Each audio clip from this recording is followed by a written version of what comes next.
For Humours, a game of wits and guts. That's right, guts, is coming to Kickstarter on November 10th. And here to tell us a little bit more about it is the designer, Charlie McCarron. Charlie, welcome to the show. Yeah, thank you guys so much for having me. You're welcome to be here, and we want to get to know your game. So why don't we jump right in and tell us what is For Humours, the game, not the philosophy. Yeah, we'll get there too. Okay. So, For Humors the Game is a competitive hidden worker placement game for 2 to 6 players. And I've had this theme in mind for years, trying to make a game. Sometimes I do this where I find like a really weird theme and see how I could make a game out of it. Okay. Um, and this was one of those challenges to myself. So the Four Humors theory, the back in medieval times, they used to treat people. You've probably heard of like bloodletting with, Yep. you know, they would do all these weird things because they believed that your internal fluids were causing illnesses, disease, and your personality type. So they thought the four major types were if you had too much yellow bile, you would be choleric, meaning you're aggressive. If you had too much blood, you would be friendly and extroverted. Too much blood. That's interesting. Okay. If you had too much black bile, you would become melancholic and introverted. And if you had too much phlegm in you, you would be very lazy and peaceful. So what I'm hearing is I have too much black bile. I think that you're a gamer, so I think there's a lot of us that are right full of black bile. That's right. I'm full of everything. I think there's just way too much. Way too much of everything. So you said like you just had this. Was this just a spark of an idea that you had, or did something? Were you studying medieval pharmacy or something? Was it just like man, this would be fun to do? I learned about it in 10th grade, so it's been a long time. But I was working on another pharmacy game that was totally different, and it just evolved from there. I thought, what would a medieval pharmacy be like? And basically, I thought about how they would try to insert, more of whatever fluid into a person. And so I struggled with this theme for years and years. And finally, I came to this simple idea of having secret tokens placed down on people. So I'm a very visual person. So I brought some of our, prototype art. Very cool. The way this works, each time you place a token, it can be one of two colors. The two humors on this peasant, for example, can have too much blood and is friendly, or too much phlegm will make them kind of lazy. And the knights up here, for example, always have half choleric, meaning they're the aggressors, or half phlegmatic, meaning they're going to be loyal to the king or queen. Okay. And so the whole idea is that you're placing your tokens down secretly to try to win this card. And you can do so by either being aggressive, and if you place a yellow choleric token, you're thinking that no one else will fight you, like with this other knight. And so there's this whole hierarchy. The yellow is at the top. If there are two yellows, they will kill each other, and neither of those players are going to win. So it's a little bit of a prisoner's dilemma, but expanded out into lots of different options. Versus if you play a red, you are hoping that someone else will also play a red. So there's a little bit of table talk of trying to convince people to play, but you always only ever know half of what they're doing. Right. Is each player taking on a role of one of the four humors? Is that the idea?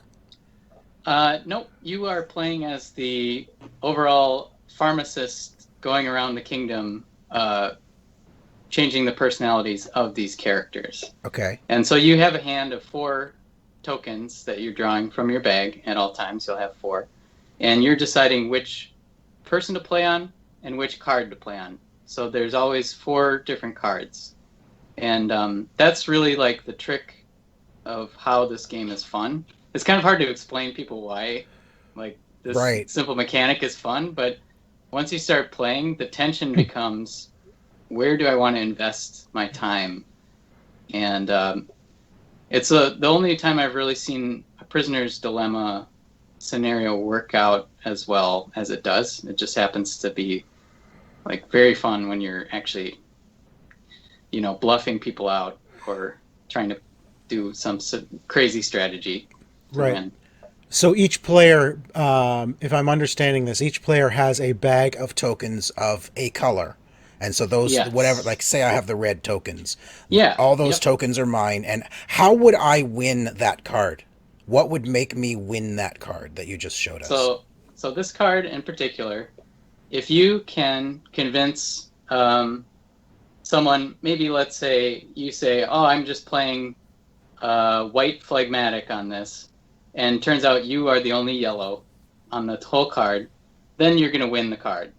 Okay. But if someone else cancels you, then you move down the humor hierarchy to red. Okay. And then red, if you can convince at least one other person to play a red, then both of you win together. But if you're a lone red, you don't win, and it moves down. In this case, there's only 3 humors on this card, but the white will automatically win if no one else has won. They're kind of the patient ones waiting around to see.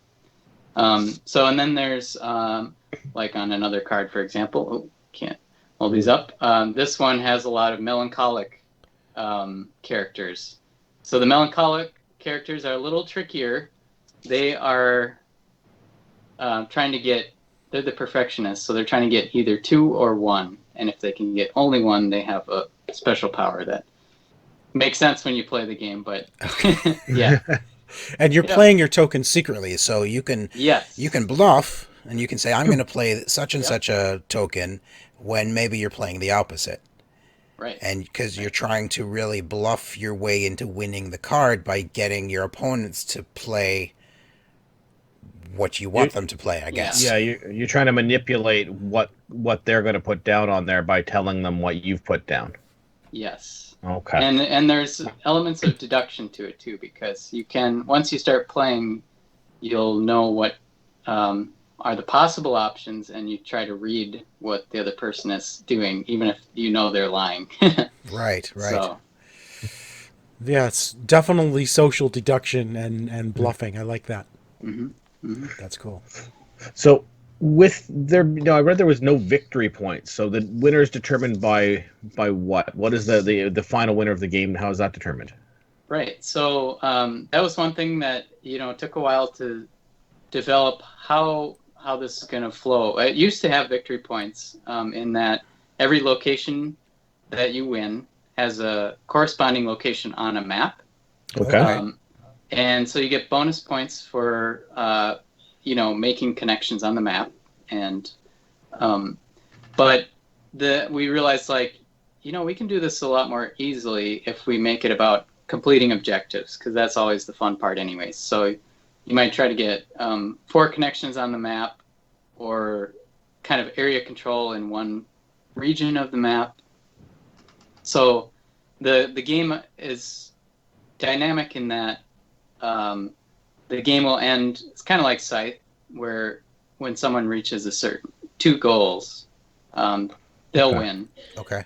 But yeah, so that's kind of the. So 2 goals meaning you've won 2 of those cards. Is that what you mean by a goal? Oh, sorry. So the goal cards are related to the map placement. So you're kind of like you're moving from. That's the other thing I wanted to do with this game, was the feeling of your different levels of zoom. So like this Sacred Swamp is one location on a bigger map.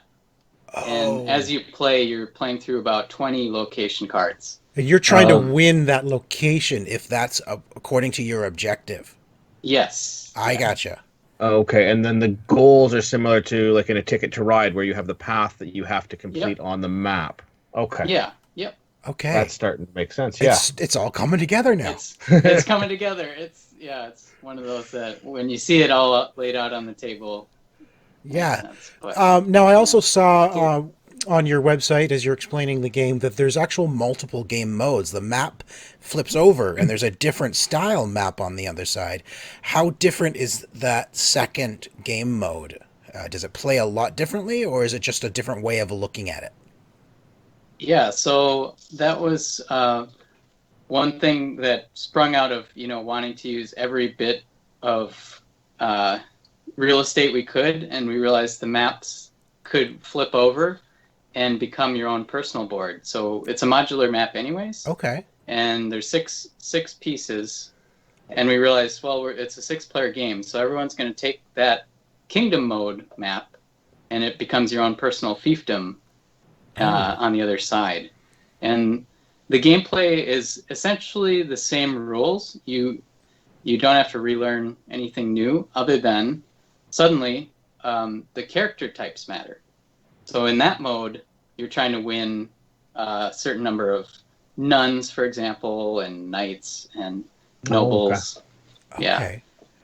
Okay. So So it changes up your objectives. Yep. I always like the idea of a game where you can change something that actually you don't have to learn a new rule. It just changes your perception of how to play. Right, right. So that was my goal there. Well, there's a lot going on in your game. How difficult was it as you were developing this during playtesting? How difficult was it to balance out and make it right? And what was one of the most difficult things to get right as you were creating this game? Yeah. So, well, like I said, I had the theme for a long time, but this mechanic of the location cards came almost overnight. Suddenly, I just had this. It clicked of like this order of operations of how the humors are going to work. But the thing that took much longer was everything around it, like figuring out what is the map going to be, what are the points, the overall goals, because the card play is fun in itself, but it's kind of like, what is the overall strategy? So it took us a while, but we came up with, I tried so many different options. I went to Origins last year and was testing out versions land trail for points, and people are like, why? This is just go back to the map because it's more fun. So yeah. So the game itself, you obviously have quite a number of pieces for the module board. Do you have any expansion plans, adding new cards, new map pieces? Yeah, so we'll see how much I can reveal, but our Kickstarter, we have a few stretch goals in mind. I was actually sketching some of those out today because so I'm doing the art direction for the game. Okay. And my publisher, Adam Rayberg of Adam's Apple Games, has been awesome because he's let me have a lot of creative control over the look of the game. So I'm working with a really talented artist in China, Shirley Gong, and she worked with Adam on his previous game, Thrive, and we just knew like she could nail that medieval flat look, but like also cute characters. So yeah, we lots of ideas for expansions in mind, and I think you'll have to follow the Kickstarter to see what they all turn into. But. For sure, for sure. Yeah, absolutely. I want to ask you about, again, during playtesting, has anything like over the top fun happened as you're playing? Any memorable stories that you encountered as you were playing through your game over the hundreds of times you've probably played it? Yeah. Well, I think like for me, the sign of a good game is when I don't get sick of it, because I definitely have a lot of prototypes where I play it one or two times and I'm like, no, you're going back in the closet. But this one, I really love playing with new groups every time and seeing like when it clicks, of like, oh, I can like trick out my friends and like do something secretive that you just feel really clever about. So one of the cards that always gets people laughing is there's a card called the Royal Bedchamber, and it is the ultimate prisoner's dilemma card. So there's only two characters on it. It's two nobles in bed with each other, and one has a knife behind its back, and one is about to poison them with a Okay. chalice. And so every time that comes up, people just can't get enough of that idea. Wow. And so you're basically you have you're voting on the outcome of what Yep, happens? you decide, like the classic prisoner's dilemma, you decide if you're going to be aggressors, choleric, and try to stab the other person before they stab you. Or, if everyone got along, you could just win together, but I see. you have to trust. So there's a little bit of like overall meta throughout the game where you have to make friends at some point, or Right. you're going to be in trouble. Right. Now it's also, so speaking of friends and dealing with that, it's 2 to 6 players. Is that right? 2 to. Yep. So how different does the game play with only 2 players versus up to 6? Because you only have one person you're playing against. So does that change the dynamic of the game? It does. And honestly, I thought it was only a 3 to 6 player game when I pitched it because of the nature of that prisoner's dilemma. Right. Yeah. I thought, it's a zero-sum game. How is that going to work? And it actually becomes more of a chess game at that point because you can play multiple tokens on the same card.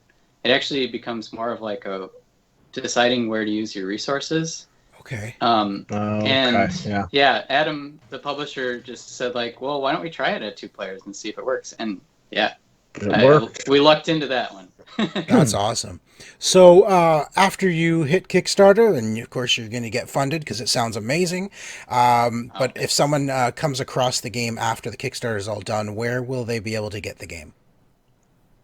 So probably the best way is to go to adamsapplegames.com. Okay. And he'll have links available to get that. Awesome. Do you have plans to go into retail? Yeah, that's Adam's plan. He's Awesome. He's great to work with. Excellent. All right. Well, before we let you go, and before this hits Kickstarter on November 10th, what is your favorite part of your game? I know it's your baby, but there's got to be some little thing about this game that you just love every time you sit down and play. What is that? Well, my personal, it's not gameplay related, but I am a huge fan of Easter eggs in art.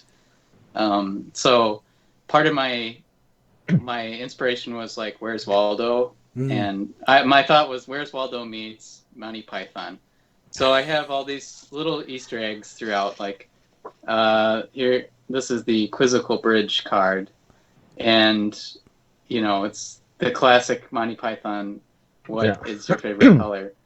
And there's even a couple swallows. Yep.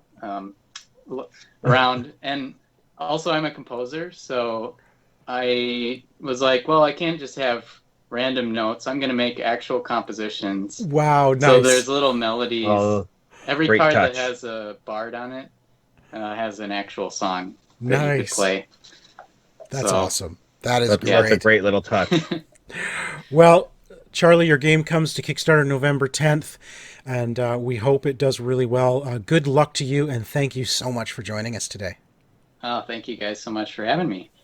Yeah. Well, thanks for watching, and thanks for considering supporting 4 Humours on Kickstarter. And I really appreciate OMG Nexus for having me on, so maybe you could hit the subscribe button down below. Thanks.